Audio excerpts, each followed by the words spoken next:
forces de la senyora Parlon varen impedir els nostres drets durant la visita del monarca espanyol a Montserrat, en un dia tan simbòlic com el 23 de juny, dia de la Flama del Canigó i inici de la Festa dels Països Catalans.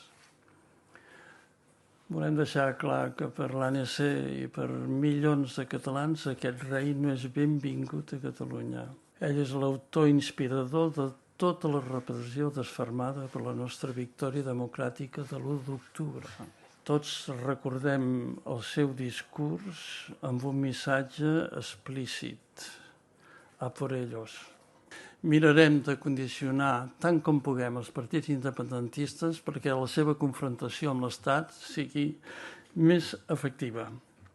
No tenim un altre punt de partida ni un altre objectiu d'arribada. Aprofito la nostra presència en aquest faristol per afirmar que ningú compti amb l'ANC per rentar la cara dels polítics a Madrid ni dels seus penjolls aquí.